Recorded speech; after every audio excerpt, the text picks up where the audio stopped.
अस्सलाम वालेकुम। प्रोग्राम दो राय के साथ मैं हूं असदरीम खान और मेरा साथ देंगे बाकिर सज्जाद। प्रोग्राम के पहले इसमें बात करेंगे मुल्क की माशी सूरत हाल की। जब से नई हुकूमत ने इस मुल्क की बागडोर संभाली है, मईशत के हवाले से मुतवातिर मनफी खबरें ही सामने आ रही हैं। एक तरफ तो IMF जाने का फैसला हुकूमत ने कर लिया है, दूसरी जानब गरीब अवाम पर महंगाई का बॉम्ब गिराने की तैयारियां भी कर ली गई हैं। अब इसके असरात अभी से देखने में आ रहे हैं। अपोजिशन जमातें इस सारे मामले का कसूरवार तरीके इंसाफ की कमज़ोर पॉलिसियों को करार दे रही हैं और दूसरी जानब आम आवाम महंगाई के इस तूफान से खौफजदा नज़र आ रही है। मेट्रो बस के किरायों में इजाफा की बात हो या बिजली और गैस की कीमतों में इजाफे की, आखिरकार बोझ गरीब आवाम को ही बर्दाश्त करना पड़ेगा। माशी सूरत हाल में इस कदर ज़बोहाली का जिम्मेदार साबका हुकूमत हो या मौजूदा हुकूमत की कमज़ोर माशी पॉलिसियाँ, कुर्बानी का बकरा अवाम ही बनती नज़र आ रही है। अब ये मामला कहाँ जाकर रुकेगा? क्या सियासतदान हमेशा इल्ज़ामात एक दूसरे पर लगा बोझ अवाम पर ही डालते रहेंगे? उस हवाले से बात करेंगे और हमारे साथ सीनियर सहाफ़ी और इकोनॉमिक एक्सपर्ट भी सनाउल्लाह साहब, very kind of you sir show में शामिल होने का। सनाउल्लाह साहब, ये बताएं कि जो एक सिलसिला हमें बताया जा रहा है, 1990 के बाद से हिंदुस्तान ने IMF की फैसिलिटी को सिर्फ एक बार साइन ऑन किया। अब बांग्लादेश, श्रीलंका, खित्ते में भी जो ममालिक हैं, 3 से ज़्यादा आपको कोई मुल्क देखने को नहीं मिलता। पाकिस्तान को 12 बार हो गए सर सिंस 1988 और टोटल में शायद 22 बार। अब IMF के शिकंजे से निकलना कितना ज़्यादा ज़रूरी है और क्या मुमकिन भी है, कंसिडरिंग आपकी जो भी हुकूमत हो वो चाहती है कि एक्सटर्नल इंजेक्शन मिलता जाए ताकि डोमेस्टिक वसाइल उसके मोबिलाइज वो ना करे, क्योंकि उसके लिए आपको बुनियादी इस्लाहात की ज़रूरत पड़ती है।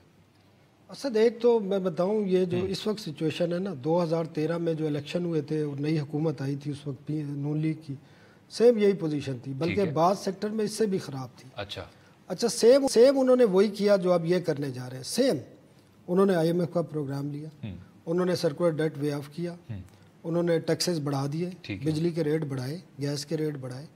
5 साल में 90% बिजली महंगी हुई है नून लीग के। तो सेम वो किए, लेकिन पैनिक नहीं था। इस वक्त पैनिक पैदा कर दिया गया है। बड़ी दिलचस्प बात बताऊं आपको, FATF की एक टीम आई हुई थी, उनसे जब मीटिंग हुई है अभी लास्ट मीटिंग उनकी फाइनेंस मिनिस्टर से, तो उन्होंने कहा आपने कैसे पाया एंटी मनी लॉन्ड्रिंग हमारे? उसने कहा कानून तो अच्छे हो रहे हैं लेकिन हमें समझ नहीं आ रही। आपके मुल्क का प्राइम मिनिस्टर रोज़ कहता है कि जहाँ से 10 अरब डॉलर की एंटी मनी लॉन्ड्रिंग हो रही है तो किसकी बात माने? इनकी माने? ये कहते हैं रुक गई है, वो कहते हैं हो ही जा रही है। तो उसका कंसर्न है जब मुल्क का हेड सरबराह, रियासत का सरबराह कह रहा है कि जी हमारे यहाँ से मनी लॉन्ड्रिंग हो रही है, ठीक है, तो इस किस्म की सूरत हाल है, पैनिक की सूरत हाल है। घबराने की ऐसी चीज़ नहीं है। कई मुल्कों के साथ ये पोजीशन रही है। पाकिस्तान की तो हिस्ट्री यही रही है कि नई हुकूमत आती है तो उसको पोजीशन ये आ जाती है कि IMF के पास जाना पड़ता है। और इस पे मैं बाकिर साहब की भी राय शामिल करना चाहूँगा, लेकिन ये भी बगैर सनाउल्लाह साहब, जो तनकीद की गई PTI हुकूमत पे कि अगर आप पहले दिन आ जाते, बहुत बड़ा मैंडेट आपने संभाला, अगर आप पहले दिन ही अवाम को कॉन्फिडेंस में लेते और कहते हमें IMF जाना है, इससे पहले कि आप अपने बयानिए की ही एक खिचड़ी पका रहे हैं कि जी जा रहे नहीं जा रहे, सऊदी अरब जा रहे हैं, चीन जा रहे हैं, और फिर 40वें दिन पे आके आपने कहा कि नहीं हम आखिरकार IMF ही जा रहे हैं। इस कंफ्यूजन से क्या मार्केट पे मनफी असर नहीं पड़ा? नहीं, मार्केट पे तो उनके हर रवैये का मनफी असर पड़ा। अच्छा, मतलब जिस तरह आपको इंटरनेशनली रिएक्शन बता दिया FATF का कि वो प्राइम मिनिस्टर की बात को पकड़ रहे हैं, तो ये रोज़ाना आके बैठ के कहना जी लुट गए, खा गए, वो खा गए, ये खा गए। आपने कोई करना है तो अमली काम करें, लेकिन जो सिचुएशन है ना उसका जिम्मेदार मैं PTI को नहीं समझता। ठीक है, ये सिचुएशन इमर्ज हो गई थी पहले ही इलेक्शन से पहले, ये बल्कि निगरान सेटअप से ही पहले, और नून लीग की हुकूमत को भी पता था। ठीक है, तो इनकी ज़्यादा जो मसला है इनका पैनिक का है, और ये काम करने की बजाय जो डिसीजन करने चाहिए उनको फौरी तौर पर वो थोड़ा डिले कर रहे हैं। इतना डिले नहीं हुए, टाइम इतना ही लगना था, थोड़ा बहुत 10-15 दिन का फ़र्क पड़ सकता था। लेकिन जब सिचुएशन एक क्लियर है, नज़र आ रहा है कि आप अगर इस तरह नहीं करेंगे तो आप डिफ़ॉल्ट में जा सकते हैं, आपकी इंपोर्ट बंद हो सकती है, आपकी LC रुक सकती है, सब कुछ हो सकता है, आपका ऑयल मुल्क में बहरान आ सकता है। बिल्कुल ठीक। तो आपको ये डिसीजन फौरी कर लेना चाहिए। बागर साहब, जिस तरह सनाउल्लाह साहब ने फरमाया, ये आप पहले भी कर चुके हैं। अब आगे बढ़ते हुए सर कोई आप स्ट्रक्चरल रिफॉर्म्स ले सकते हैं, बुनियादी इस्लाहात की कोई गुंजाइश है, ये सोचते हुए सर कि असद उमर साहब ये कह चुके हैं कि ये आखिरी बार हम IMF जा रहे हैं? जी, आपको जो सबसे ज़्यादा इम्पॉर्टेंट जो चीज़ है कि अपने रिफॉर्म्स करें ताकि आपकी जो एक्सपोर्ट लेड ग्रोथ हो, आपकी एक्सपोर्ट्स बढ़ें। आपने अपनी इंपोर्ट्स को कंट्रोल करना है, आपने अपने जो इनफ्लोज हैं उनको बेहतर करना है। यहाँ पे आपने टैक्स की जो जनरेशन है उसको बेहतर करना है। जो यहाँ प्रॉब्लम है, और आज भी कल भी असद उमर साहब कह रहे थे कि अपना ये आखिरी दफ़ा होगा। मुझे थोड़ा सा, मैं उसके बारे में स्केप्टिकल हूँ। मैं पहले भी आपको कई दफ़ा इनके स्केप्टिसिज्म का इजहार कर चुका हूँ कि इनका एक कोई क्लियर कट आपको स्ट्रेटजी नज़र नहीं आती, और जब तक स्ट्रेटजी नज़र नहीं आएगी तो हमेशा से हम डाउटफुल रहेंगे। और जो अभी आप इनसे सवाल कर रहे थे कि ये इन्वेस्टर कॉन्फिडेंस शेक ही इसी तरह से हुआ कि आप हमेशा आपकी पोजीशन चेंज करते रहे। आपने पहले कहा हम ये कर लेंगे, हम उधर भीख नहीं मांगने जाएंगे, फिर आप भीख मांगने के लिए राज़ी हुए, फिर आपने कहा नहीं हम फिर दोस्तों से अरेंज कर लेंगे, फिर अल्टीमेटली आप चले गए।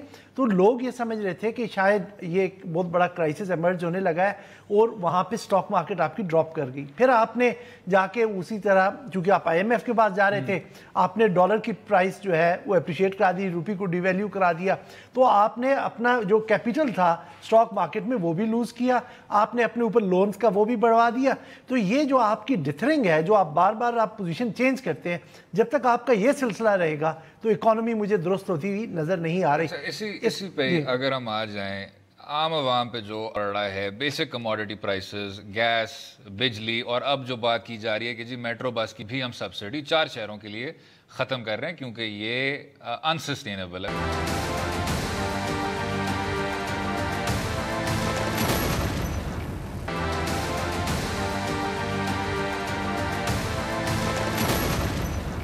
पहले सुन लेते हैं सर, कुछ हमने पूछा भी बाहर जाके कि क्या फ़र्क पड़ रहा है इन पॉलिसियों से। गवर्नमेंट बड़ी गलत कर रही है, गरीब के हक पे डाका मार रही है। ये गरीब ही तो यूज़ कर रहे हैं, पैसा आवाम का है, आवाम पे ऊपर लगा हुआ है, तो ये कर देंगे। अमीर तो वैसे याशियाँ कर रहे हैं, वैसे तो गरीबों के करेंगे तो क्या फ़ायदा होगा। हम तो पहले इस हुकूमत से तंग हैं। पहले इन्होंने बिजली महंगी की है, फिर गैस महंगी की है, अभी किराए भी महंगे हो गए हैं। ये भी एक सहूलत हमारे पास थी कि हम अगर सदर से चलते हैं तो सेक्रेटरीट तक 20 रुपए में पहुंच जाते थे, अभी वो भी स्टॉप टू स्टॉप इन्होंने कर दिया है।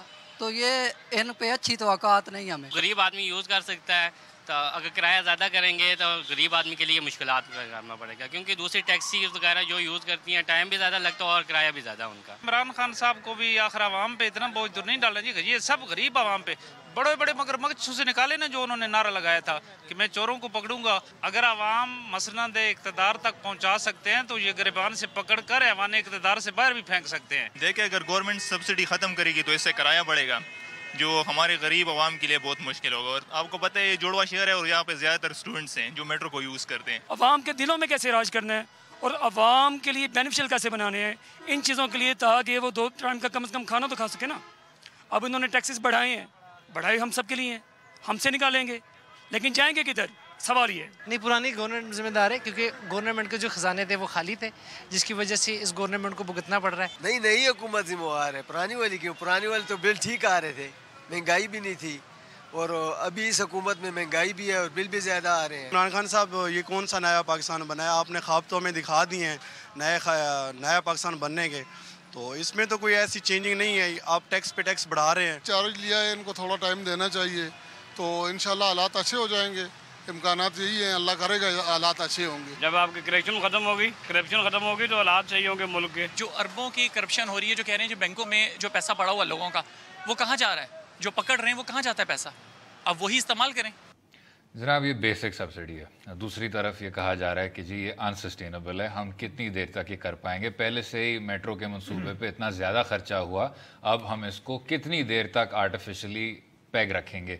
लेकिन जो आपने सेंटिमेंट सुन लिया है वो आपके सामने जी, उसका मेरे ख्याल में मेट्रो पे, क्योंकि एक डिटेल उसको करते हैं थोड़ी देर, इसके बाद थोड़ी सी पहले ये इन्फ्लेशन वाला डिस्कस कर लें। पहले मेट्रो पे अगर मेट्रो पे कर लें तो मेट्रो जो है वो एक बुनियादी ज़रूरत है और उसके एक्सटर्नल बेनिफिट्स होते हैं। मतलब आपकी गवर्नमेंट एक सब्सिडी दे रही है, वो पैसा इन्वेस्ट करी, उसके यकीनन खर्चा हो रहा है, लेकिन उसके जो जो जो कहते हैं इनडायरेक्ट इम्पैक्ट पड़ता है वो ये है कि आपकी जो यूज़र है उसकी इनकम एक तरह से बढ़ जाती है, क्योंकि जो कॉस्ट वो अगर अपनी अल्टरनेट ट्रांसपोर्ट यूज़ करेगा वो उसकी बच जाती है, तो इन द सेंस वो बढ़ जाती है। से वैसे इत्तेफाक नहीं करता। जनाब, ये मेट्रो जितने थे पॉलिटिकली मोटिवेटेड चीज़ें थी, उससे सियासी फ़ायदे हासिल करने के लिए बनाए गए थे। लेकिन आप उसको आप बेनिफिट होना था, लेकिन जो दीगर मसाइल हैं इन पैसों में, ये जिस तरह रिलीज़ किए गए, मुझे पता है एक एक दिन में मेट्रो के एक एक प्रोजेक्ट के लिए 30-30 अरब रुपए रिलीज़ किए गए। ठीक है। आप किसी स्कूल के लिए नहीं जारी करेंगे, अस्पताल के लिए नहीं जारी करेंगे,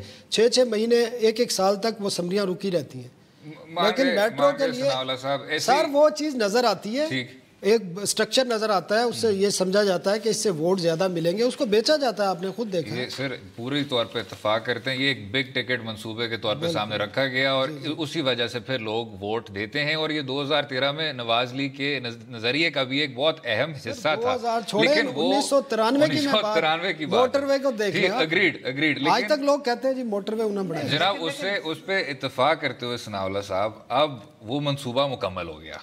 अब आपने वोटर को फिर भी दिखा दिया कि जी ये आपका फेयर है और हम किसी तरह से पब्लिक ट्रांसपोर्ट को सब्सिडाइज कर रहे हैं। क्या आपको अब जाके बतौर नई हुकूमत उस सब्सिडी को रोक देना चाहिए? ये भी देखते हुए सर कि क्या माजी में शहबाज शरीफ साहब ने जब परवेज इलाही साहब के उसी तरह के मंसूबों को रोका था, तनकीद नहीं की गई? सर ये मंसूबा नहीं है। देखें मैं, अच्छा, अगर आपने इमरान खान की बातें सुनी हो तो आप उनकी एक चीज़ से वाज़े नज़र आती है जनाब कि एक तो उन्होंने ज़ाती तशहीर नहीं करनी। ज़ाती तशहीर पे जो पिछले दौर में 50 अरब रुपए खर्च हुए, उन्होंने 2 महीने हो गए, आपने कोई ऐड देखा है जिसमें प्राइम मिनिस्टर ऑफ पाकिस्तान आके ऐलान कर रहा हो, नारे मार रहा हो? ये इसी किस्म की चीज़ें हैं। उन्होंने पॉलिटिकल बेनिफिट, जो ज़ाती इमरान की बातें अगर जो नज़र आती हैं, उन्होंने कहीं से भी पॉलिटिकल फ़ायदा नहीं लेना।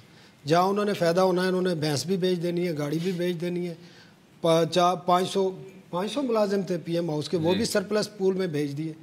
तो ये चीज़ें उसने करनी है और इनसे वो कहता है कि मुझे अगर पॉलिटिकली नुकसान होता है, इलेक्शन में हुआ है ना, इलेक्शन में। बाकी साहब, अच्छा मैं आपको लास्ट बात बता सर, फिर वक्फा लेंगे, वापस सनाउल्लाह साहब की बात सुनेंगे। Sir last comment then we go to break. मैं कह रहा हूँ कि ये जो चीज़ कह रहे हैं वो बिल्कुल एक डिफरेंट पर्सपेक्टिव है।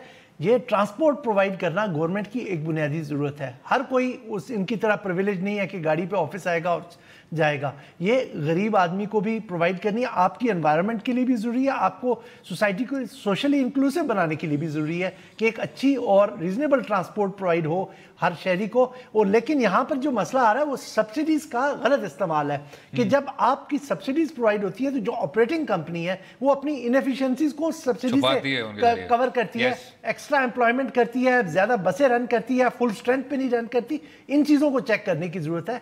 आप अवाम के जेब पे डाका ना डालें। आपका जो आपके पेट्रोल से इंपोर्ट से बचत होती है और या आपके एनवायरनमेंट के जो प्रोटेक्शन होती है, क्योंकि ज़्यादा गाड़ी जब सड़क पे होंगी एनवायरमेंटली भी वो डैमेजिंग होगा, तो ये सब चीज़ों को आपने फैक्टर इन करना। इसमें यह भी देखना है 100-120 अरब रुपए के प्रोजेक्ट थे और इनसे पाकिस्तान की कुल आबादी तक कितने परसेंटेज वो जो है बेनिफिट भी अगले सेगमेंट में कैलकुलेट करेंगे। और अगले हिस्से में वजीर खजाना असद उमर साहब की भी बात सुनेंगे। हमारे साथ हैं बाकर सज्जाद साहब भी, सनाउल्लाह साहब भी, रहिएगा हमारे साथ।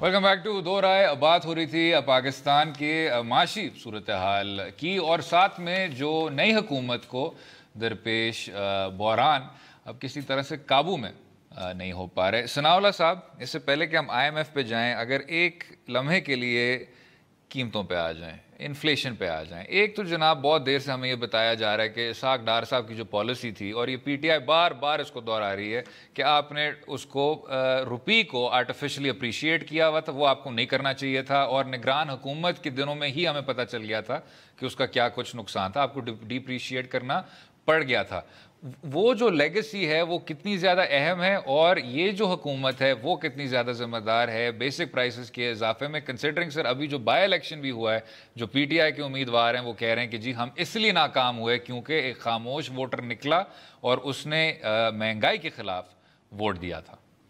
देखिए रुपया, एक तो मैं आपको रुपये की थोड़ी सी बता दूं, रुपया डिवैल्यू क्यों होता है? जब आपके पास रिजर्व ख़त्म हो जाते हैं। अच्छा, अगर आपके पास रिजर्व हो और आपका एक्सटर्नल जो है सेक्टर पे जो डेफिसिट हो वो 18 अरब डॉलर का हो और रिजर्व आपके 14-15 अरब डॉलर हो, तो इसका मतलब है आपके रिजर्व -3 अरब डॉलर है। आप माइनस में हैं, इस वक्त हम माइनस में हैं, उसकी वजह से रुपया डिवैल्यू करना पड़ता है, फिर आपकी एक्सपोर्ट भी हर्ट होती है। अगर आप रुपया डिवैल्यू करेंगे, जो एक्चुअल पोजीशन पे लाएंगे उसको, तो आपकी एक्सपोर्ट की प्राइस बढ़ेगी, उधर उनके लिए सस्ती होगी बायर के लिए, और आपके लिए उसको बेनिफिट होगा, ज़्यादा बेच सकेंगे, उससे एक्सपोर्ट बढ़ेगी।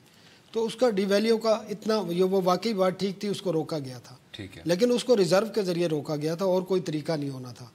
तो वो बात ठीक थी। बाकी जहाँ तक महंगाई है, महंगाई अभी नहीं हुई, महंगाई अब आगे होनी है, अभी और देखना, अभी और नहीं, महंगाई असल उसका इफेक्ट आना है IMF प्रोग्राम के बाद। ठीक, नहीं IMF का प्रोग्राम, और इससे पहले सर हम आपका पर्सपेक्टिव लेंगे, अब साहब की बात सुन लेते हैं, उनका पर्सपेक्टिव ले लेते हैं, वजीर खजाना साहब की।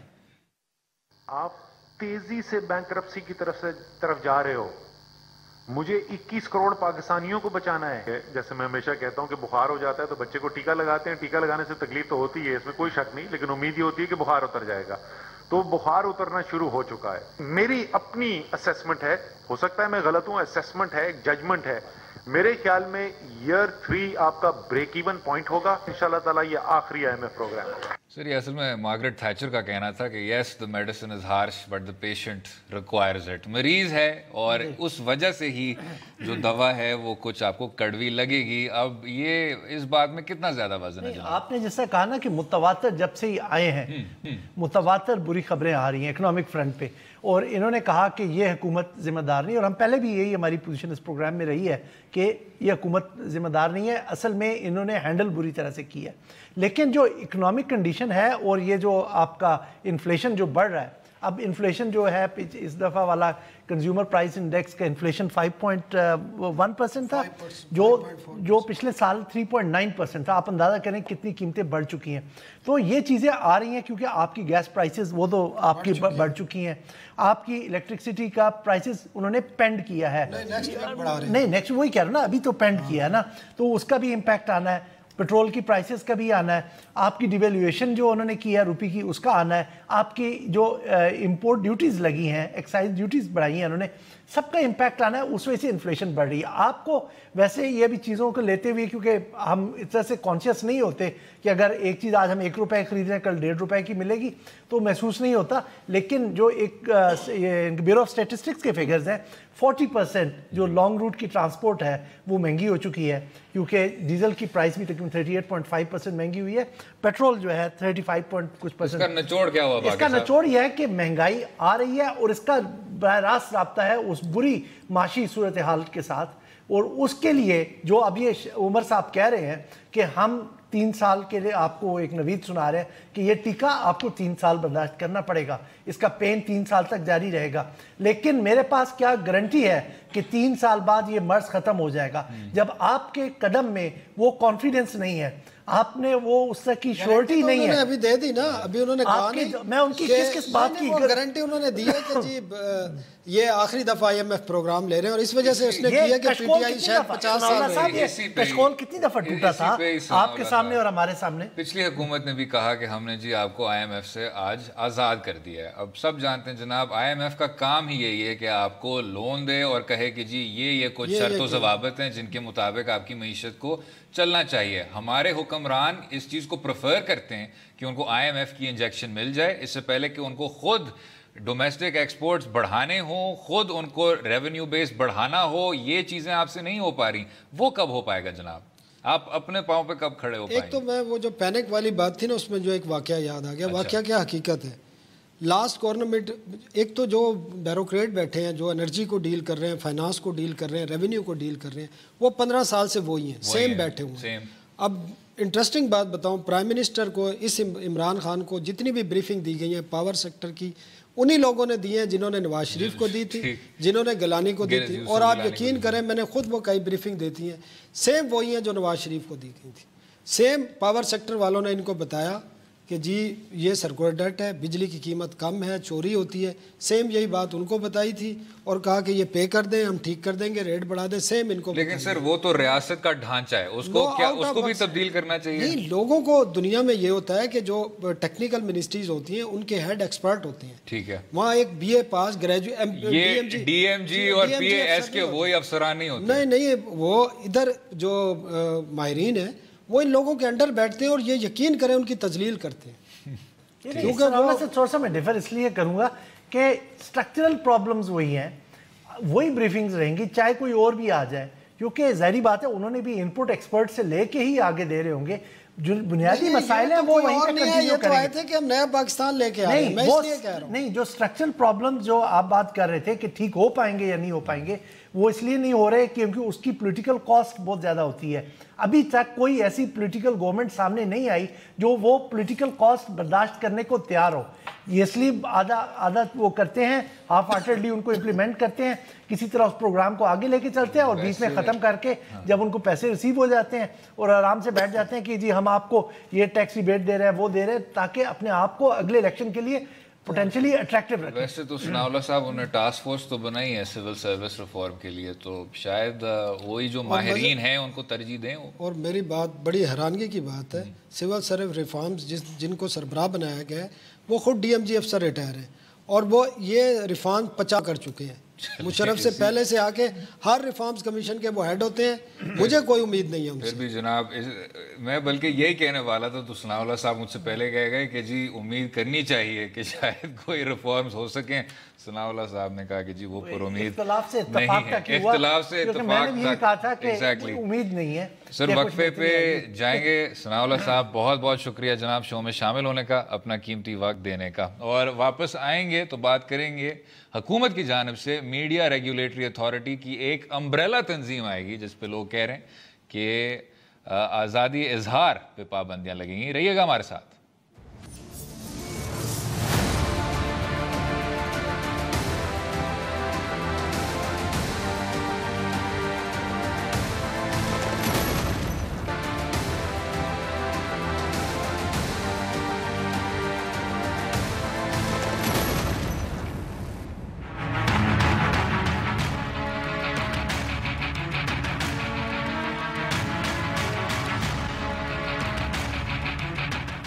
वेलकम बैक टू दो राय। इस हिस्से में बात करेंगे हुकूमत की जानिब से मीडिया रेगुलेटरी अथॉरिटी के क़याम के ऐलान की, जिसके तहत मीडिया अदारों से जारी खबरों को देखा और सामने रखा जाएगा। सहाफ़ती तंजीमों में इस हवाले से गहरी तशवीश पाई जा रही है। मीडिया स्टेक होल्डर्स को एतमाद में लिए बगैर इस किस्म की अथॉरिटी का क़याम हुकूमत के किन अदारों को ज़ाहिर करता है, इरादों को ज़ाहिर करता है, और सहाफ़ती तंजीमों की तरफ से खदशात का इजहार कितना दुरुस्त है, उस पर बात करेंगे। हमें ज्वाइन कर रहे हैं ज़रा हटके के को एंकर भी हैं और डॉन न्यूज़ के सीनियर सहाफ़ी मुबशर जैदी साहब। मुबशर साहब वेलकम। मुबशर साहब ये बताइएगा कि जो इसको सामने रखा जा रहा है as an umbrella regulatory authority कि जी हम तो सिर्फ कोशिश कर रहे हैं कि जो प्रेस काउंसिल है और पेमरा है उसको हम मर्ज कर दें और एक एफिशिएंट अम्ब्रेला ऑर्गेनाइजेशन हो, ये हम किसी तरह से किसी के आज़ादी इजहार पे पाबंदी नहीं लगा रहे। किस तरह आप देखते हैं इसको? देखिए असद और बाकर, मैं अभी प्रेस क्लब से ही आ रहा हूँ और वहाँ पर भी ये जो प्रपोज्ड डॉक्यूमेंट है ये मैंने भी पढ़ा, दोस्तों से भी शेयर किया। तो इसमें देखें बहुत अच्छी बात है, आप चीज़ों को मिला रहे हैं, होनी भी चाहिए, मगर इसकी जो इंट्रोडक्टरी लाइन ही है वो मेरे लिए ख़ासी परेशान कुन है।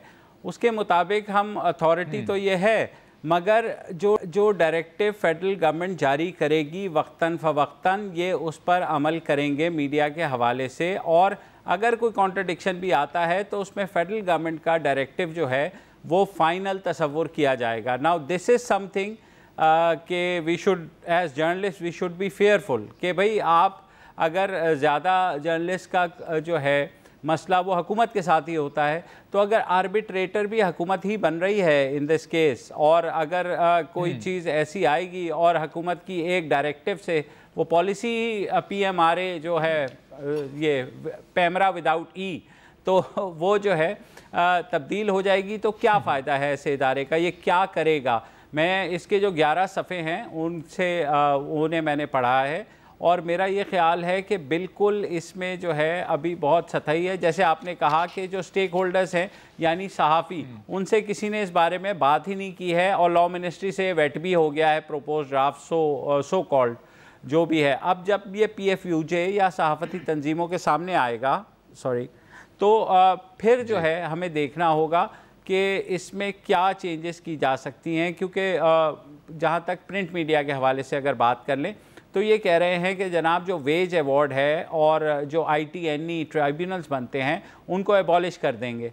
अब वो किस तरह से आप एबॉलिश करेंगे? 1973 से बनी हुई है एक मीडिया के अंदर, और ये मीडिया की इंटरनल चीज़ है कि 1 साल के बाद जो सहाफ़ी है उसकी कुछ ना कुछ तनख्वाह बढ़नी चाहिए। अखबारों में ये एक प्रॉपरली डॉक्यूमेंटेड उसमें होता है वेज अवार्ड की शक्ल में, जबकि इलेक्ट्रॉनिक मीडिया में क्योंकि यूनियंस नहीं हैं तो अभी तक वहाँ नहीं हुआ। बजाय इसके कि इसको बेहतर करते और यही चीज़ इलेक्ट्रॉनिक मीडिया में भी इंट्रोड्यूस करते ताकि सहाफ़ी की जो नौकरी है वो सिक्योर हो, इन्होंने दूसरा तरीका इख्तियार किया है कि वो जो लॉज़ हैं उनको एबॉलिश कर दिया जाएगा। उसके बाद एक अथॉरिटी बनाई जाएगी जो सारे मामलात को देखेगी, और जहाँ तक एड्स का मामला है तो उसमें डायरेक्टर जो हैं एडवर्टीज़मेंट्स PID के वही सारा कुछ देखेंगे। तो उसमें तो ज़ाती पसंद नापसंद के ऊपर ही जाएगा ना, फिर कैसे डिटर्मिन करेगा, who is going to determine जो अच्छा मुबश्शिर साहब, इसके साथ साथ जो सहाफ़ती दायरे में भी कुछ खदशात वाज़े होते जा रहे हैं। एक तो जनाब के इसी कानून साजी के ज़रिए सेंसरशिप होगी, और जो दूसरा एक नुक्ता उठता है वो चलें इसको परसेप्शन कह लें कि जर्नलिस्टिक स्फेयर में आपको एक माली बहरान देखने को मिल रहा है, उसको आप किस तरह व्यू करते हैं? और फिर मैं बाकिर साहब की भी राय शामिल करना चाहूँगा। देखिए, माली बहरान तो मेरे ख्याल में उतना संगीन नहीं है जितना हमें नज़र आ रहा है, लेकिन क्योंकि लास्ट क्वार्टर है तो प्राइवेट एडवर्टाइजर्स भी जो हैं अभी मेरे ख्याल में इतने ज़्यादा वो उनके बजट एग्जॉस्ट हो चुके होते हैं, क्योंकि उनके बजट्स जो हैं वो जनवरी से लेकर दिसंबर तक चलते हैं। तो नॉर्मली जो लास्ट क्वार्टर होता है उसमें बहरहाल एड्स कम ही होते हैं, मगर जैसे ही जनवरी आएगा तो मेरे ख्याल में दोबारा से रोल आउट करेगा प्राइवेट सेक्टर अपने एड कैंपेन्स और सारा कुछ, तो वो वहाँ से तो बेहतरी आ जाएगी। रही बात गवर्नमेंट एड्स की, अब हमने माजी में भी देखा और मुझे पूरा ख़दशा है कि ये हुकूमत भी अपनी ज़ाती पसंद और नापसंद के ऊपर ये एड्स जो है वो करेगी। अब वो अलग बात है कि अच्छा काम ये हुआ है कि जो रेटिंग वाला फिनोमेनन है वो अगर आपने पैमरा के अंडर दे दिया है, वो उसको भी देखना पड़ेगा कि वो कितना इंडिपेंडेंट है। क्या केबल ऑपरेटर्स के प्रेशर से हम निकल जाएंगे, क्या दूसरी तरीके से जो कान मरोड़े जाते हैं उससे हम निकल जाएंगे। तो मेरे ख्याल में हुकूमत इस पूरी जो प्रपोज लेजिस्लेशन है, जो मुजवज़ा ड्राफ्ट है, उसके अंदर ओवरवेलमिंगली हुकूमत जो है वो इंटरफेयर कर सकेगी, मदाखलत कर सकेगी किसी भी सहाफ़ती इदारे में। अच्छा, बाकिर साहब कमेंट सिर्फ और फिर वक्फा लेंगे। नहीं, जो इसमें हमें जो चीज़ इन्होंने भी मुबश्शिर साहब ने भी जिक्र की वो ये था कि रेगुलेशन का मसला, मतलब ये नहीं कि रेगुलेटर नहीं है और हम यहाँ पे एक रेगुलेटर लाना चाह रहे हैं। यहाँ पे है कि जी उस रेगुलेटर के साथ जो मसाइल थे उसकी इंडिपेंडेंस को इंश्योर करना वो किसी हद तक यहाँ पे एड्रेस नहीं हो रहे, बल्कि जो गवर्नमेंट की पॉलिटिकल इंटरफेरेंस या एग्जीक्यूटिव की इंटरफेरेंस वगैरह का जो मसला था वो रीइंफोर्स हो रहा है। जैसा मुबश्शिर साहब भी जिक्र कर रहे थे कि यहाँ गवर्नमेंट के डायरेक्टिव्स को भी वो चलाएंगे, और यहाँ पर जो खदशात हैं कि उनकी ये पूरा करने के पीछे नीयत क्या है जो सबसे ज़्यादा, क्योंकि आप किसी भी मूव को जज करते हैं तो उसकी नीयत के पीछे जज करते हैं। यहाँ पर बड़े नौकत से 3-4 उन्होंने पॉइंट्स दिए कि जी अकाउंटेबिलिटी को, क्वालिटी और प्रोडक्शन को, बेहतर गवर्नेंस और ट्रांसपेरेंसी को इंश्योर करेंगे, लेकिन जब वो खुद इसको इंट्रोड्यूस करते हैं तो वो कहते हैं जनाब कोई किसी को मेलाइन नहीं कर सकेगा। तो वहाँ पर थोड़ी सी अभी भी लोगों में शकूक व शुबहात है कि ये किस लिए किया जा रहा है, क्योंकि जो रेगुलेटर का रोल था वो पहले ही मौजूद था, पैमरा भी था, प्रेस काउंसिल ऑफ पाकिस्तान भी थी। तो इन सबको ठीक है यकजा आप कर रहे, एक वन विंडो ऑपरेशन करना चाह रहे, लेकिन आपका एक्चुअल इंटेंशन क्या है, जब तक ये क्लैरिफाई नहीं होगा लोगों के एक तरह से जनाब बिल्कुल एक खदशात रहेंगे और एक वाज़े एम्बिग्यूटी है। जरा सुन लेते हैं वसतुल्लाह खान साहब की भी राय थी इसी पे, वो सुन लेते हैं जरा। आज के 2018 में जो जंग हो रही है ज़राए अबलाग के खिलाफ, वो छापामार जंग है, वो सोफिस्टिकेटेड पोशीदा रिमोट कंट्रोल जंग है, माशी जंग है, नफ्सियाती जंग है। हुआ ये कि मीडिया तो फैल गया, लेकिन उस फैलाव में प्रोफेशनल लोग कम आए और नॉन प्रोफेशनल या जो साहिब हैसियत थे, जो चैनल वैनल बना सकते थे, पैसा बनाने के चक्कर में वो यहाँ आ गए। तो अब वो पहले अपने कारोबारी मफादात को बचाएंगे या प्रोफेशनल एथिक्स या जुर्रत का मुजाहरा करेंगे। इसी तरह जो सहाफ़ियों की नई खेप आई है वो भी इसी रंग में रंगती चली गई। मौला अली का कौल है कि लालच मुस्तकिल गुलामी है। तो आधे जो मसाइल हैं हमारे इस वजह से हैं। मुबशर साहब, क्योंकि हमें सर क्लोज आउट करना है, मुख्तसरन सर लास्ट कमेंट और फिर मैं बाकिर साहब का भी लास्ट कमेंट लेना चाहूँगा। देखिए, मुझे जो ख़दशा यही है कि ये जो है बड़ा आर्बिट्रेरी किस्म का एक प्रपोज लेजिस्लेशन है और मैं उम्मीद करता हूँ कि जब सहाफ़ी तंजीमों से डिस्कस होगा तो ख़ासा कुछ इसमें अमेंड हो जाएगा। जहाँ तक देखें, इसका एक दूसरा रुख भी है कि क्या मीडिया कितना एक आज़ाद है और कितना एक ज़िम्मेदार है। उसमें भी हमने देखा है कि मीडिया की तरफ से भी कोताहियाँ हुई हैं, ये बात नहीं है। और जिसको हमने देखा कि माजी में पैमरा ने एक्शन लेने की कोशिश की तो कोर्ट्स ने उनको स्टे दे दिया। इस चीज़ को भी एड्रेस करना होगा कि जनाब मीडिया उतना आगे भी ना निकल जाए कि बिल्कुल ही शुतर बेमहार हो जाए। ऑब्वियसली पूरी दुनिया में रेगुलेशंस होती हैं, जिस तरह ब्रिटेन में ऑफकॉम है और दूसरे ऐसे रेगुलेटर्स हैं जो इन चीज़ों को सीरियसली देखते हैं, लेकिन उनको सबसे ज़्यादा वाहिद लास्ट सेंटेंस है कि उन अथॉरिटीज़ को इतना इंडिपेंडेंट किया जाता है, ऑटोनोमस किया जाता है, उसमें हुकूमत की फिर बिल्कुल कोई जो है उसमें दखल अंदाजी नहीं रहती, तब ये इदारे चलते हैं। बिल्कुल ठीक।